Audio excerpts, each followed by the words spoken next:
Hello बच्चों, तो कैसे हैं आप सभी। तो चलिए आज की क्लास स्टार्ट करते हैं और ये हमारी न्यूमेरिकल की 6वीं क्लास है। तो क्वेश्चन हमारा सामने यहाँ पर दिया हुआ है, तो चलिए देखिए लगाते हैं। बहुत ही जबरदस्त क्वेश्चन है।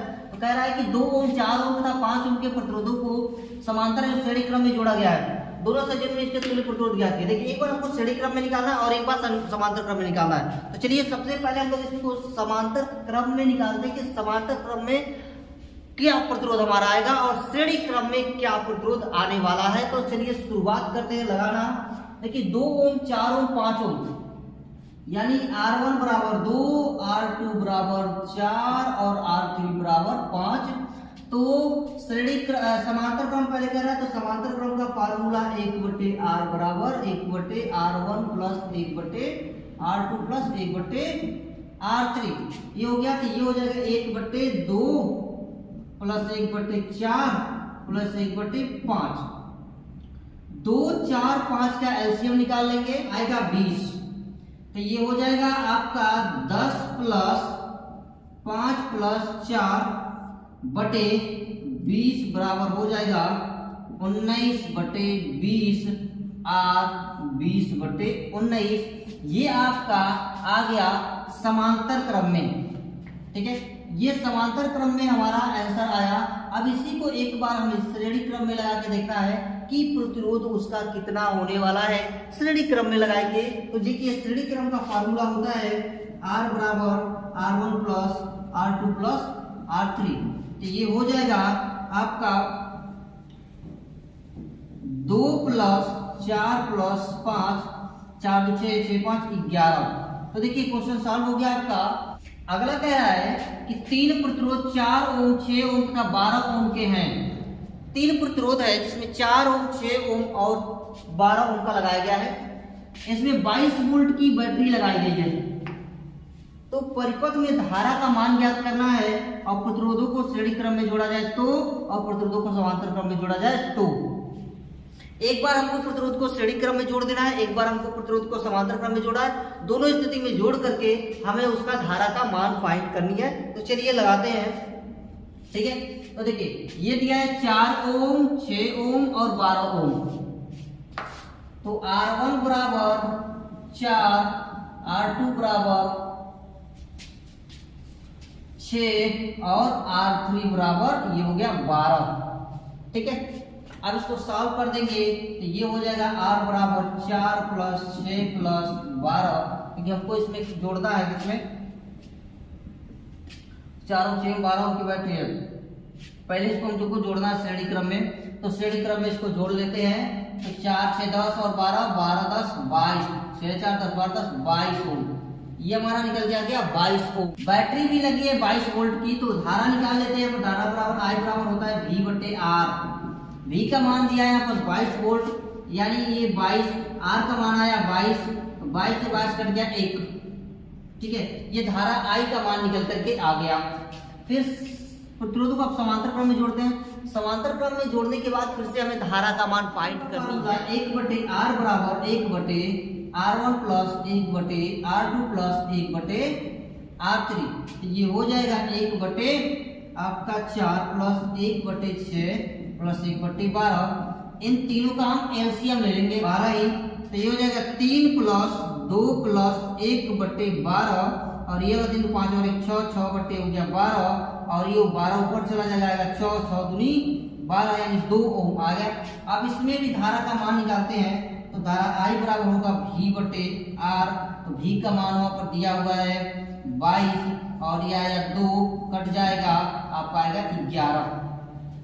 धारा का मान यहाँ आ गया 11 एम्पियर। यहाँ धारा का मान आया था आपका 1 एम्पियर। तो दोनों ही कंडीशन में हमने धारा का मान निकाला। दोनों ही कंडीशन में हमने समांतर क्रम और श्रेणी क्रम में जोड़ करके उसका प्रतिरोध भी निकाला। तो ये भी क्वेश्चन आपको समझ में आ गया होगा। हमने 2 क्वेश्चन लगा लिया। अब चलते हैं अपने तीसरे क्वेश्चन की तरफ। तीसरा क्वेश्चन हम देखते हैं कि क्या फिगर है और इस फिगर में कह रहा है कि संगम चित्र में प्रदर्शित विद्युत परिपथ में लगी सेल का विद्युत वाहक बल 2 वोल्ट है। विद्युत वाहक बल इसका जो है 2 वोल्ट है। तो आंतरिक प्रतिरोध इसका शून्य। तो ज्ञात करना हमको परिपथ में कुल कितना प्रतिरोध है और परिपथ में कुल धारा ज्ञात करना है। ठीक है, इसमें तो देखिए अगर इसकी बात करें कि कौन कौन से क्रम में जोड़ा हुआ है, श्रेणी में है कि समांतर में है, तो कैसे पता कर पाएंगे? तो आइए देखते हैं। इसके लिए क्या करते हैं, जहां से धारा चलनी स्टार्ट होती है वहां से देखते हैं। देखिए यहाँ प्लस, यहाँ बैटरी यहाँ लगी हुई, तो धारा यहाँ से चलनी शुरू, जब धारा यहाँ से चलनी शुरू होगी तो एक धारा यहाँ आ जाएगी और एक धारा यहाँ आ जाएगी, ठीक है। तो धारा यहाँ पर आके बढ़ जाएंगी और यहाँ पर आके मिल जाएंगी दोनों धाराएं। तो धाराएं जब यहाँ पर देखिए, यहाँ से आगे एक धारा यहाँ जा रही है, यहाँ धारा जो बढ़ रही है, मतलब कि वो समांतर क्रम में जुड़ा है यार। तो 2 ओम और 2 ओम का जो प्रतिरोध है वो समांतर क्रम में जुड़ा है, क्योंकि ये दोनों ही धारा अलग अलग जा रही है, लेकिन वैसे ही ये दोनों धारा यहाँ से आकर के, फिर ये यहाँ से आकर के ये यहाँ मिल जा रही है, फिर यहाँ से धारा एक हो जा रही है, ठीक है। यहाँ धारा क्या करेगी, एक हो जा रही है, लेकिन यहाँ पर अलग अलग धारा है। तो जब अलग अलग धारा है यहाँ पर, तो जब अलग अलग धारा है तो हमको समांतर क्रम में लगाने की आवश्यकता है। अब समांतर क्रम में इसको लगाएंगे तो लिखेंगे 1/2 प्लस 1/2, ठीक है।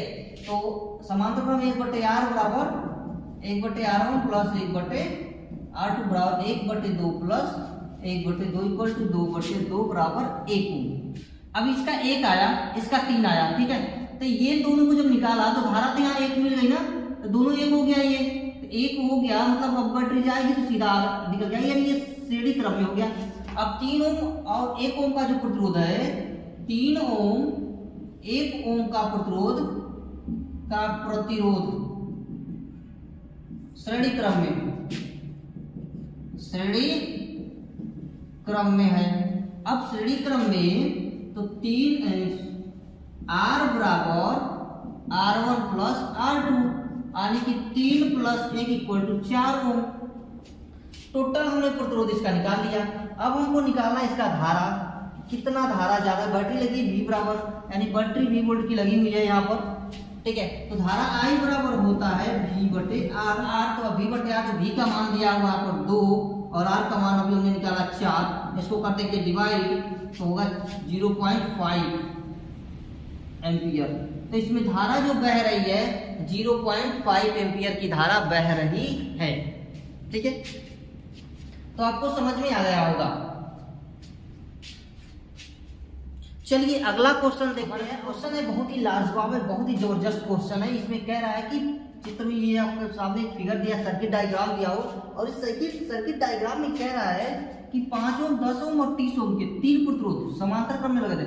ये समांतर क्रम का साइन है और समांतर क्रम में तीनों प्रतिरोध लगे हैं। तो बैटरी भी इसमें लगी है, ये 12 वोल्ट की बैटरी लगी। तो याद क्या करना है कि प्रत्येक I1, I2 और I3 का मान ज्ञात करें, धारा का मान प्रत्येक प्रतिरोध में, प्रतिरोध 1, प्रतिरोध 2, प्रतिरोध 3, इन तीनों प्रतिरोध में आपको धारा का मान निकालना है। दूसरा, परिपथ की कुल धारा का मान निकालना है। तीसरा, कुल प्रतिरोध भी निकालनी है, ठीक है।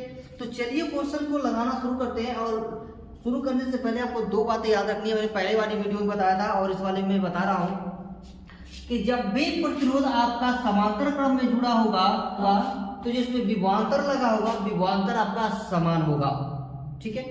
जब भी प्रतिरोध समांतर श्रेणी क्रम में होगा तो जो विभवांतर लगा होगा वो एक समान होगा, सब में अलग अलग होगी। तो यहाँ पर विभवांतर क्या आपका समान है, अलग अलग नहीं है, तो धारा का मान निकालना हमारे लिए आसान हो जाता है। तो चलिए धारा का मान निकालते हैं। I1 में, I2, I3, I4 में। तो I1 में धारा का मान निकालते हैं, क्योंकि धारा I बराबर होता है V/R, ठीक है। तो यहाँ I1, I2, I3 तीनों में निकालते हैं। तो I1 बराबर यहाँ पर लिख देते हैं, I1 बराबर V/R। तो I1 हमारा है यहाँ ये, तो V की वैल्यू यहाँ पर 12 वोल्ट है, तो 12 हो जाएगा, ये ऊपर 12 हो जाएगा और नीचे किसमें, पहले वाले में, तो ये हो जाएगा आपका 5।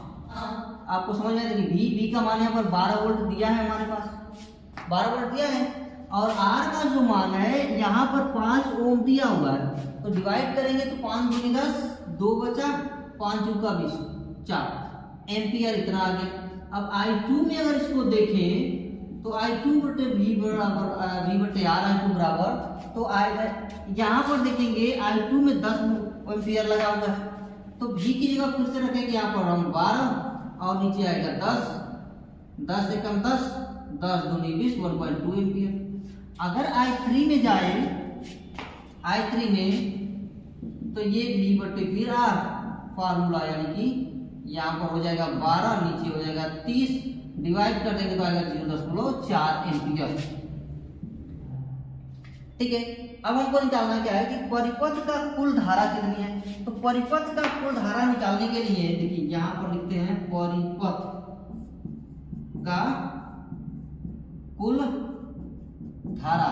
अब क्या करेंगे, इन सबको जोड़ देंगे, सबको जोड़ देंगे यहाँ पर। तो 2.4 या ऐसे देखिए I1 प्लस I2 प्लस सबको क्या करेंगे, हम जोड़ डालेंगे। तो जोड़ेंगे तो आएगा 2.4 प्लस 1.2 प्लस 0.4। तो हमने लिख दिया, सबको क्या करेंगे, जोड़ देंगे, क्योंकि कुल धारा का मान पूछ रहा है, कुल धारा। तो धारा हमारे पास इसमें तीनों में निकाला। तो पहले वाले लिए, दूसरे वाले लिए, तीसरे वाले, तो सबको जोड़ देंगे। तो 24 और 12 होता है 36 और 36 4 40, यानी 4.0 एम्पियर की टोटल इसमें धारा बह रही है। ठीक है, इसमें टोटल 4.0 एम्पियर की धारा बह रही है। अब कह रहे हैं कि परिपथ का कुल प्रतिरोध निकालिए। तो परिपथ का कुल प्रतिरोध निकालने के लिए तीनों किस क्रम में जुड़े, तीनों ही जुड़े समांतर क्रम में। तो परिपथ का तुल्य प्रतिरोध यहाँ पर निकालते हैं, कुल प्रतिरोध, कुल प्रतिरोध, परिपथ का कुल प्रतिरोध। परिपथ का कुल प्रतिरोध यानी 1/R बराबर 1/R1 plus 1/R2 plus 1/R3 हो जाएगा। ये 1/5 प्लस 1/10 प्लस 1/30, ये आएगा 30 ही आएगा। तो 30 ही आएगा, तो ये हो जाएगा 6 प्लस 3 प्लस 1/30, यानी 6 3 9 1 तो 10/30 R लिख सकते हैं 30/10 या 3। परिपथ का कुल प्रतिरोध जो है आ गया आपका 3 ओम। ठीक है, तो ये आपका क्वेश्चन सॉल्व हो गया। अगर आपको कहीं से डाउट लग रहा हो तो आप हमें कमेंट करके पूछ सकते हैं। और ये हमारी प्रैक्टिस सेशन चल रही है, लगातार आपको बैक टू बैक वीडियो मिल रहे हैं न्यूमेरिकल्स की, और मिलेंगी। मैं पूरी सीरीज लेकर के आया हूं आपके सामने। तो आप इन वीडियो को देखें और अपने न्यूमेरिकल्स के डाउट को क्लियर करें। मैं आपके सामने पूरी की पूरी क्लास 10th की इलेक्ट्रिसिटी चैप्टर्स की पूरी प्रैक्टिस सेशन चला रहा हूँ न्यूमेरिकल्स की, जिसमें लगभग 200 से अधिक क्वेश्चंस कराए जाएंगे। तो ये आपके लिए खास सूचना सभी 10th वाले विद्यार्थियों के लिए। तो आइए हमारे क्लास को ज्वाइन कीजिए, चैनल को सब्सक्राइब कर दीजिए और लाइक कीजिए, और अपना प्रैक्टिस कीजिए और न्यूमेरिकल्स में अपनी स्पीड को बढ़ाइए। तो आज के लिए इतना ही, मिलते हैं फिर हम लोग अगली वीडियो में।